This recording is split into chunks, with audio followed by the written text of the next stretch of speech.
Halo teman-teman semuanya, selamat datang di video pembelajaran Service Excellence Pariwisata. Kembali lagi bersama aku Alia Anissa. Kali ini aku nggak sendirian nih teman-teman. Aku ditemenin sama rekan aku yaitu Naura. Nah, pada video kali ini kita akan membahas mengenai prinsip dasar dan karakteristik layanan prima dalam industri pariwisata. Tujuan dari pembelajaran kita hari ini yaitu agar kalian mampu menjelaskan prinsip Service Excellence, mengidentifikasi karakteristiknya, menganalisis studi kasus, serta menerapkan solusi pelayanan prima di dunia pariwisata. Nah, sebelum kita mulai, coba kita refleksi terlebih dahulu. Pernahkah kalian mendapatkan layanan yang benar-benar memuaskan saat berwisata? Dan apa yang membuat layanan itu berkesan? Lalu, menurut kalian, apa perbedaan antara pelayanan yang cukup baik dengan pelayanan yang luar biasa? Dan yang terakhir, jika kalian menjadi manajer hotel, apa 3 hal pertama yang akan kalian lakukan untuk meningkatkan kualitas layanan? Coba jawab yuk! Nah, teman-teman, sebelum kalian bisa menjawab pertanyaan tadi, kita akan memahami definisi Service Excellence. Service Excellence atau pelayanan prima adalah kemampuan memberikan layanan yang melampaui ekspektasi pelanggan, menciptakan pengalaman berkesan, dan membangun loyalitas jangka panjang. Nah, artinya pelayanan tidak hanya sekedar memenuhi standar, tetapi harus mampu memberikan nilai yang lebih. Dalam konteks pariwisata, Service Excellence menjadi keunggulan utama karena kualitas layanan yang sangat menentukan pengalaman wisatawan dan reputasi destinasi. Jadi, excellent service atau pelayanan prima menjadi keunggulan kompetitif di semua sektor, baik sektor perhotelan, restoran, agen perjalanan, objek wisata, hingga transportasi wisata. Kualitas layanan menentukan reputasi destinasi di mata wisatawan, domestik ataupun mancanegara. Nah, selanjutnya yaitu prinsip dasar Service Excellence. Untuk mencapai pelayanan prima, terdapat 5 prinsip utama. Yang pertama, customer first. Pelanggan sebagai prioritas utama. Artinya, seluruh keputusan dan tindakan yang kita lakukan harus berorientasi kepada kepuasan wisatawan. Contohnya, menyapa dengan ramah, cepat merespon pertanyaan, dan memberikan solusi terbaik saat ada keluhan. Yang kedua yaitu proaktif dan antisipatif. Pelayanan yang baik tidak menunggu diminta tetapi mampu membaca kebutuhan wisatawan sejak awal.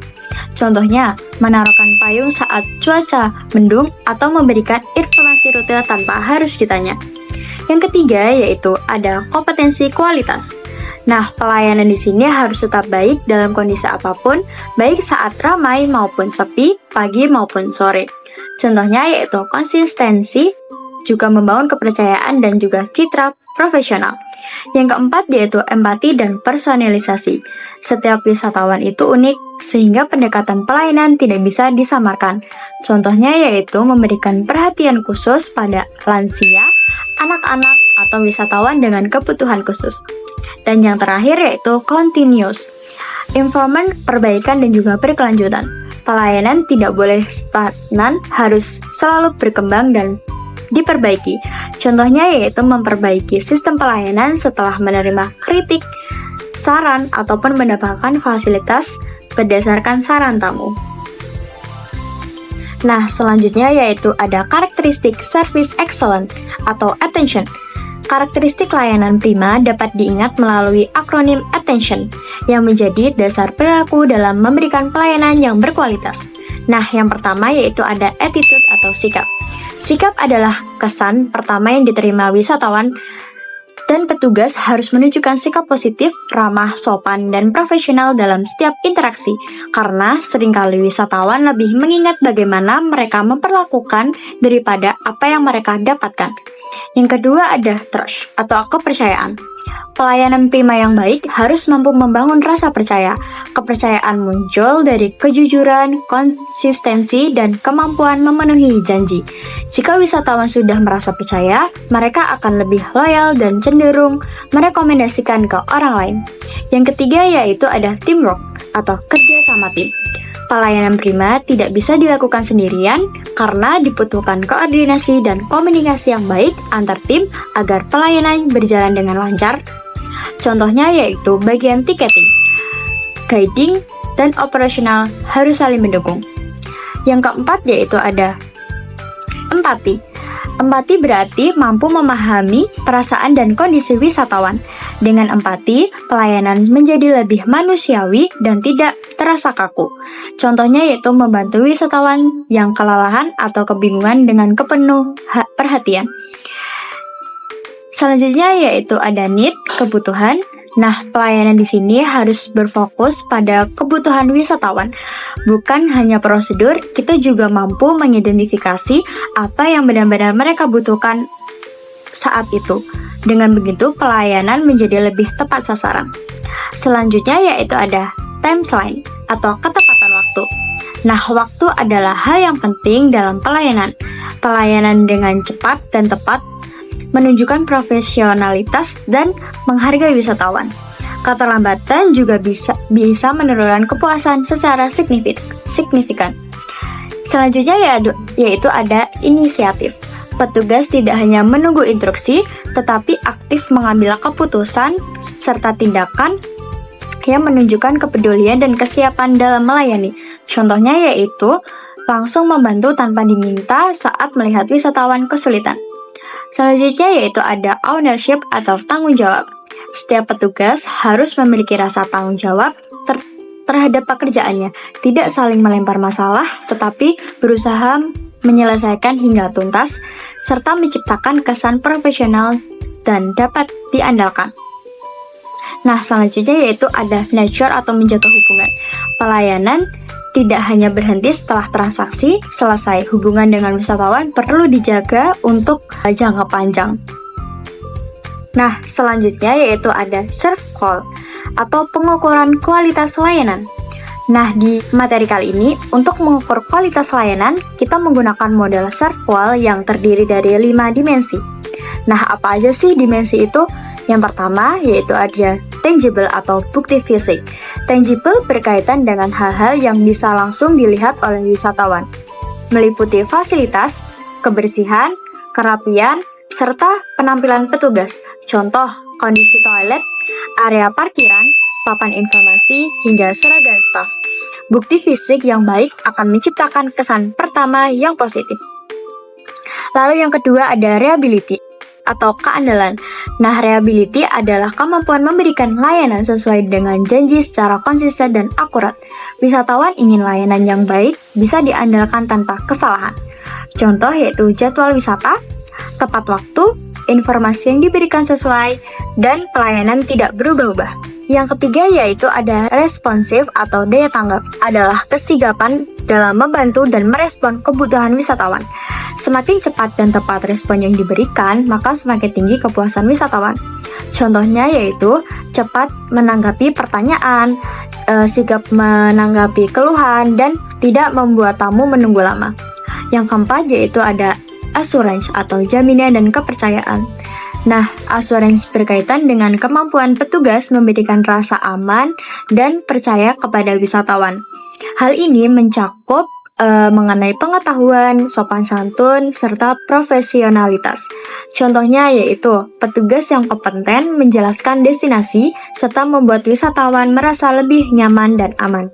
Dan yang kelima yaitu ada empati atau perhatian personal. Nah, di sini empati merupakan kemampuan memberikan perhatian secara individu kepada wisatawan. Pelayanan tidak bersifat umum tetapi disesuaikan dengan kebutuhan masing-masing. Contohnya di sini yaitu memberikan perhatian kebutuhan terkhusus untuk lansia, anak-anak, atau wisatawan dengan kondisi tertentu. Setelah mempelajari prinsip service excellence sampai model serve qual yang dijelaskan oleh Kak Alia tadi, dapat kita lihat bahwa kualitas pelayanan sangat mempengaruhi kepuasan wisatawan. Menurut kalian, dari 5 prinsip service excellence yang sudah dijelaskan, prinsip mana yang paling penting dalam industri pariwisata? Kenapa? Lalu, coba bayangkan jika kalian menjadi wisatawan, apakah yang paling penting membuat kalian puas terhadap suatu pelayanan itu? Apakah fasilitas yang mewah, staf yang ramah, atau pelayanan yang cepat?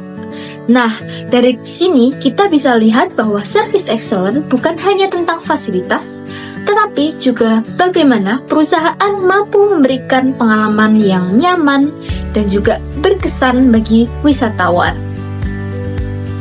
Teman-teman, aku punya satu permasalahan nih. Jadi, ada sebuah rombongan wisatawan yang membeli paket tur ke Bali selama 5 hari.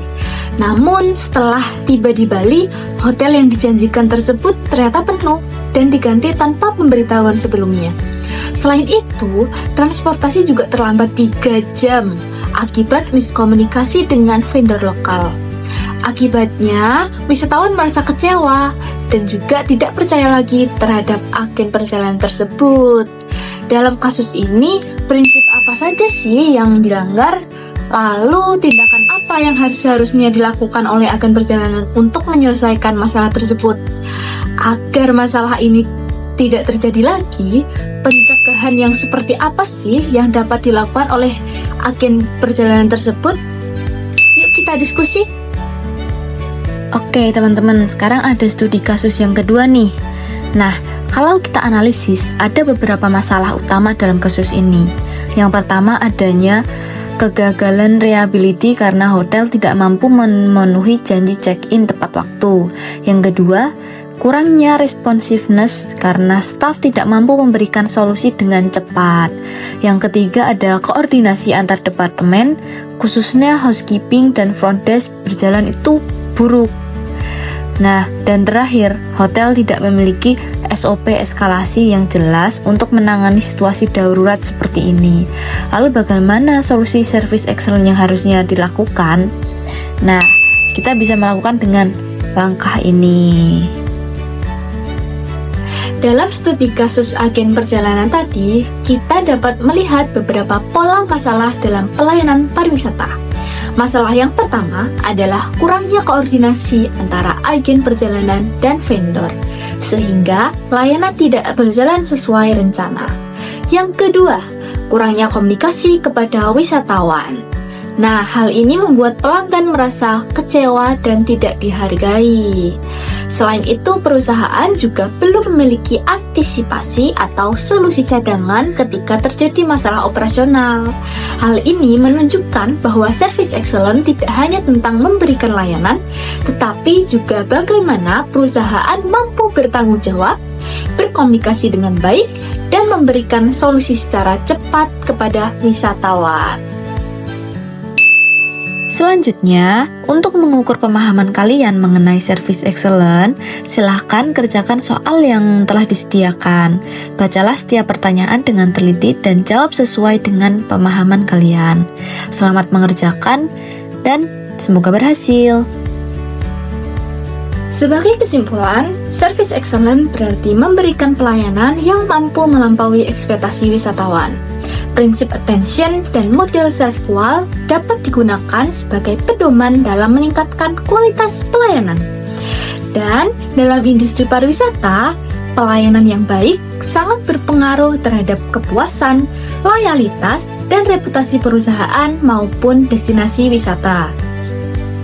Berikut referensi materi yang kami gunakan. Terima kasih sudah mengikuti pembelajaran hari ini.